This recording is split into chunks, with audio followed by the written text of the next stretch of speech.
Alors après, c'est beaucoup plus compliqué. Macron traîne le cadavre d'Éric Jean-François Frachet du canard enchaîné jusqu'à la cuisine. Là, Hollande assiste à la scène de loin. Il commence à le laver. Ensuite, parce qu'il avait le sida lui-même. Et ensuite, il enfile des gants. Il commence à ouvrir le ventre et le vider. Et puis ensuite, une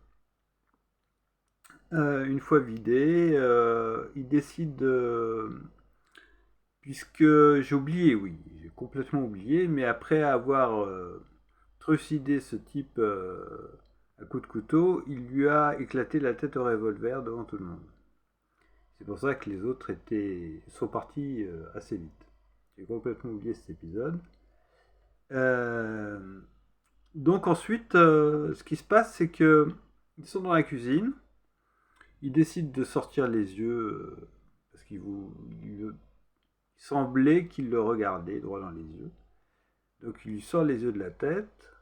Euh, Hollande joue avec pendant ce temps-là avec ses pieds, ça les pose des pieds, roulant les yeux sur le sol.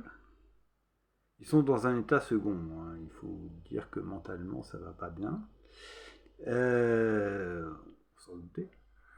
Euh,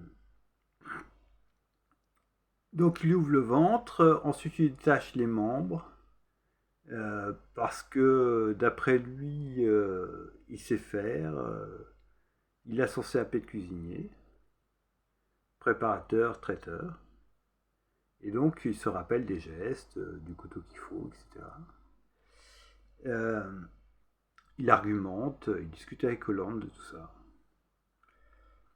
Et puis ensuite, ils se disent, faut le faire cuire parce que ce sera plus agréable à manger. Alors Macron décide quand même que manger le cerveau cuit.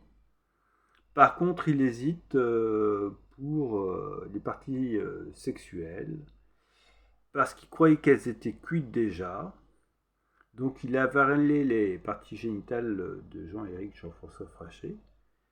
Et puis les a crachées vite fait, vomi plutôt. Parce que ce qu'il croyait être cuit dans cet état second, c'était les bulbons du sida de ce cadavre. Voilà, je vous souhaite un bon appétit là-dessus pour ceux qui mangent tard.